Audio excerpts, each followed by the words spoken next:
ngeen wax na ten na xoyel lot sitor o sumbagen u comme ne leyta nuun ma nuun xa toor a moso jeg jamani fa andoona yee o sum kana gef el xa gar u fo gefaaga ten ref u yee au milieu du 19e siècle maanaam nan lim na tubaab dans les années 1860 yaaga Maba Jaxu xokam saaxle a fiya xar a ñoxoralana l'islam ndiiki nag te jego xa inoox na o sumbo xaane eno kooro xaan ena jombo maadaan a ret jonwaar a i mbiñafa den de a jikooxi u guru a fados jopir maaga fu wiin we na Maba waaga mbaxtaan fo ten te tuub a refat jullit a xat jonwaar a gato sumb yaa te gatna oxa tuubin una maaga o koron e ansumana o kiin Maba reeɗu a topiidin yaa te garna aussi saate fe yoon fo ten a tuub yaa de tuub na Maba te installé in meen den leyne ten ref buur sum ne den leeg naye buur Djilor den leye buur sum dans le lot Djilor a wa leye ha susum de a ngoda in fop i ndeɗu coɗo mbog maat ne Ambey maat ne Saloum susum a ngara a yoonik fa Maba a sutoox a leye susum a ngoda in na comme a ngoda in xan i ngawa den naga mbi'tu le buur Saloum kumandama a gara a cooɗ armée a buur Dioñik maadoxe Djilor Samba Lawbe o xaaga ten organiser u l'expédition punitive fe gar ina o sum yaa de ngarna a ndala mbam te jeg o pogo xa ando yaam in fop mbogu alors xa garna mena sitoor a leyne xare waadoyo mbam to o suma ngaranu de mbaaj yo te leyne ka leya rek te ley kan leya rek aja i alors fafam wayi tan leya dene nun naranga o ñoxor fo sum fat nu ɓeer na ten mbudan na nu ngartanga den mbatan xana dada xana ɓeer no maage andet taxu boya de ngarna mudan ne ngartu ya de ngarna nak a commencer a ngaja a mbara wiin we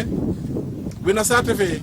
version fe nak moƴo o may men den ley we saate fa den kap no saate fe pour tige moƴo jaxasoox de mbaago suuna det i na dena ngara ngaja tiji kidi den de kabir saate fe tige jaxasoox den ñoom a ɓeer neke a ndet bawut yoqwe ngaad a ndim siro yoqwe ngaad a mbuday jire caati ta dik ken maaga susuma ndet u bawut mbuday jire a ndim siro ça c'était en 1859 yaa de mbina neen Maba yit o kiinoxu ndet na warel meen sitoor yaa goye ngarna bo a ñoxora fa saate fe o ten fa xooxum te leye ƴufkeer te jang mbapum ne a sodin lang bete fut a jega wa leyne a rome a ɓoot a kana jang mbap ne a yipin lang bete fut a leye ƴuf kiim kam waago xot rek na ƴuf kiim den fo koron ne e songan diba a ngara moox meeke a njas noor fo goy a ngajira fa den bati warel meen yoqa ndet alors 1859 1862 Maba a yeege kaga susuma mbiye te lay xan rabdi noox comme kana mbar tal bes a mbar wiin wa yoon ina fe o sum xan rabdi noox taw wena lay Maba a gefa gefu sum Maba gefe sum Maba looga gefu Maba looga gefu naago fe sum Djilor den gefu sum i kaga ref ke xoolna Djilor maat na Djilor ten gefu sum na Maba gefe sum Maba kana gara rabdi nooxid yaam susuma mbiye ka andoona yee fe leran yaa te garna a gefa caare a gefa mbam a gefa mbasis waaga a sutoox a ngadit roog a fiit o leŋ refate roog susuma ndef bawut a mbi maaga talan a ƴooklooxa ndik o kiin a betata den maaga talan ka bo ndiik a texa ka maada maaga i dengata maga aussi lek-lek de mbaɗin meke foofi a saktoxid we andoona ten koye cambarande du a ndef xaxaj a njanga kidiɗen a sutoxida xum nu fa de ina yaga maba gara xaxeer a soɓanga nga tew a ɗata laalo mala ɗata sooɓ de ngaƴin taxon kaga ɓisidum waɗa roor ne ndeero sum gentan we taxu bo keen o retanga bo meke i tolloorna i leye Thiaré den longe i mbog ken commune na a jega jeg des raisons historiques andoona yee histoire mayu ka ndokna ndeer in a Ndorong den leye mbog keer a Mbasis leŋ buge fogoy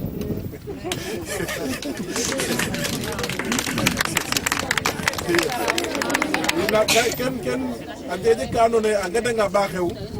kana jafeña pour wiin we a ndokir taxu koy a faaxa faax pour ino fop i andin moƴo ngorgorloox fu caate keen i dépenser ken fop a ɗoma ɗemo dépenser en nak yaam kana ndame susum kana ma histoire na refe kaga xaƴa meke i ndefna fop a tuubata na yaga saxit enen weke tuub o weke tuubeer we tuub'ina nak waga Bourdieu ñik a gar we ten retna yit bo tiga ɗom farba fe in ne lambam a ɓisela Mbasis yaam a Mbasis moƴu la qoox maga ñoqa xewtu le tata de Mbasis retam bo maga de leyame meke a fi i tata maintenant un fort ils ont construit un fort pour protéger Tor accompagné d'un certain Songan Diba avait dit qu'il n'allait pas fuir, il préfère mourir plutôt que de fuir. Il a rempli son pantalon de sable pour faire face à l'ennemi. Il s'est battu ici jusqu'à la mort. Alors, ça c'était en 1859. En 1863, 62 plutôt, donc 3 ans après, Maba a vengé la mort de son disciple et la mort aussi de ses disciples qui étaient à Soum. C'est à cet effet qu'il s'est attaqué à tous les autres villages du Log et les a aussi détruits. La bataille a eu lieu en Mbasis parce qu'entre-temps, le Farba a été transféré de Mbam à Mbasis. C'est ce qui explique aussi la divergence entre Mbam et Mbasis. Il y a toujours cette concurrence-là entre les deux villages pour le leadership. Voilà. Donc, initialement, Mbam était la capitale du Log, mais la capitale a été ensuite transférée à Mbasis. Voilà. Donc, Sitor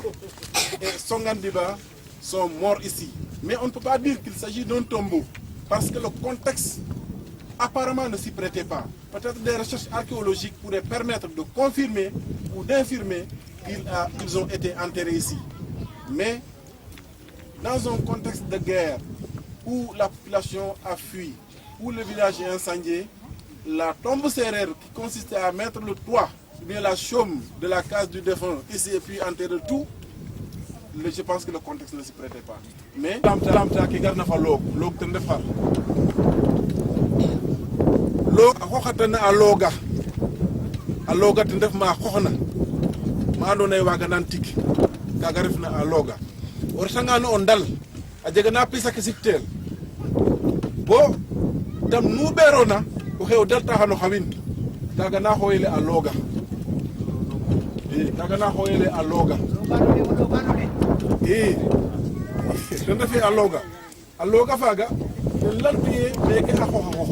yaam o ɗeetangaan bo meke i tolloora sax a jega ka andoona yee kana xewana saate lakas waage xew men nguɗ ne na gudel na kiin pisiin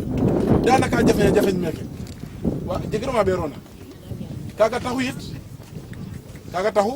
maak we ɗeetin ba ɗeetin a leye meke a looga loog manam o kiin waage na ten tus ten ref a looga kaaga ref origine fe gon le meke na in ngen